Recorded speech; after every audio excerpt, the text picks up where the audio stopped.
మన హ్యూమన్ ఎముకలు ఎలా తయారవుతాయో మీకు తెలుసా? ఇది సింపుల్ ప్రాసెస్ అయితే కాదు. దీనిలో ఉన్న స్టెప్స్ నేను చాలా సింపుల్గా ఎక్స్ప్లెయిన్ చేస్తాను, చూద్దాం రండి. హ్యూమన్ బోన్స్ అనేవి ఆసిఫికేషన్ అనే ఒక బయాలజికల్ ప్రాసెస్ ద్వారా నిర్మించబడతాయి. ఇది ముఖ్యంగా రెండు విధానాలుగా నిర్మించబడతాయి. ఒకటి ఇంట్రామెంబ్రేనస్ ఆసిఫికేషన్, రెండు ఎండోకాండ్రల్ ఆసిఫికేషన్. మొదటి దాని గురించి చూద్దాం, ఇంట్రామెంబ్రేనస్ ఆసిఫికేషన్. అసలు ఆసిఫికేషన్ అంటే ఏంటంటే ఇది ఒక సింపుల్ ప్రాసెస్. ఇందులో కొత్త బోన్స్ గా ఏర్పడే టిష్యూస్ క్రియేట్ అవుతాయి. దీన్ని సింపుల్ గా ఆసిఫికేషన్ అని అంటారు. మొదటి ఆసిఫికేషన్ లో ఏం జరుగుతుందంటే ఇక్కడ స్కల్ అండ్ క్లవైకల్ అనే ఫ్లాట్ బోన్స్ ఫామ్ అవుతాయి. మెసెన్కైమల్ అనే అసంపూర్ణ కణాలు గ్యాదర్ అయ్యి అస్థి ఏర్పడే కణాలైన సంపూర్ణ ఆస్టియోబ్లాట్స్ గా మారతాయి. ఈ ఆస్టియోబ్లాట్స్ అనేవి ఆస్టైడ్ గా పిలువబడే అన్మినరలైజ్డ్ బోన్ మ్యాట్రిక్స్ గా తయారవుతాయి. మినరల్స్, సాల్ట్స్ అనేవి ఈ ఆస్టియోడ్లోకి డిపాజిట్ అవుతాయి. ఆస్టియోబ్లాట్స్ అనేవి ఆస్టియోసైకిల్స్గా పిలువబడే మెచ్యూర్ బోన్ సెల్స్గా పరిణామం చెందుతాయి.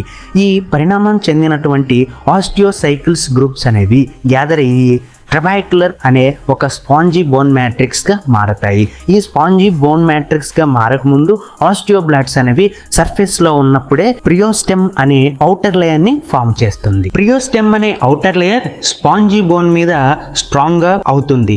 రక్తనాళాలు స్పాంజీ బోన్లో పెరుగుతాయి మరియు రెడ్ బోన్ మేరోని తయారు చేస్తుంది.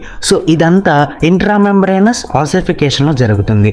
రెండవది ఎండోకాండ్రల్ ఆసిఫికేషన్. దీన్ని అంతర్నాడి ఆసిఫికేషన్ అని కూడా అంటారు. ఇది ఎక్కువగా లాంగ్ బోన్స్ లైక్ ఫీమర్ను తయారు చేస్తుంది.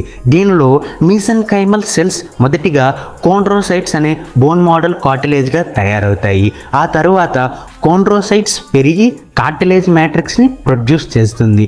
దాని తర్వాత అవి పెద్దయి మ్యాట్రిక్స్ క్యాల్సిఫైస్గా అవుతాయి. కార్టిలేజ్ మధ్యలో ఉన్న కోండ్రోసైట్స్ అనేవి చనిపోతాయి. ఆ చనిపోయిన ప్లేస్లో రక్తనాళాలు దాటి రావడానికి స్థలం ఏర్పడుతుంది. అలా రక్తనాళాలు పెరుగుతాయి. ఆస్టియోబ్లాట్స్ అనేవి రక్తనాళాలను ఫాలో చేసి కార్టిలేజ్ ప్లేస్లో బోన్ని రీప్లేస్ చేస్తుంది. అలా బోన్ ఫార్మేషన్ మొదలవుతుంది. ఆ తర్వాత బోన్ కాలర్స్ అనేవి కార్టిలేజ్ చుట్టూ ఏర్పడతాయి. బోన్ అనేది మెల్లగా కార్టిలేజ్తో రీప్లేస్ అవుతూ డయాఫిసిస్ మధ్యలో ప్రైమరీ ఆసిఫికేషన్ని మొదలు పెడుతుంది. ఇది ఫామ్ అయిన తర్వాత బోన్ చివరున్న ఎపిఫిసిస్ మధ్యలో సెకండరీ ఆసిఫికేషన్ జరుగుతుంది. ఈ రెండు ఆసిఫికేషన్స్ పూర్తయిన తర్వాత గ్రోత్ ప్లేట్స్ లో ఉన్న కార్టిలేజర్స్ ఫామ్ అవుతాయి. అలా మనిషి యొక్క ఎముక తయారవుతుంది.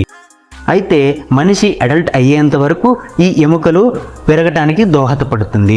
జీవితం మొత్తంలో ఆస్టియోబ్లాట్స్ అనేవి కాన్స్టెంట్గా బోన్స్ని రిపేర్ చేయడానికి వీలైతే క్రియేట్ చేసేందుకు ఉంటుంది. కానీ ఈ ప్రాసెస్ అనేది మనం ఎంబ్రియోలో ఉన్నప్పుడే జరిగిపోతుంది. అమ్మ కడుపులో ఉన్నప్పుడే ఈ బోన్స్ అనేవి డెవలప్ అయిపోతాయి. కానీ 18 నుంచి 25 ఏళ్ల మధ్యలోనే బోన్స్ పెరగటం ఆగిపోతుంది. So thank you for watching. So ఎవరైనా కొత్త వాళ్ళు చూస్తున్నట్లయితే సబ్స్క్రైబ్ చేసుకోండి. వీడియో నచ్చితే లైక్ చేయండి.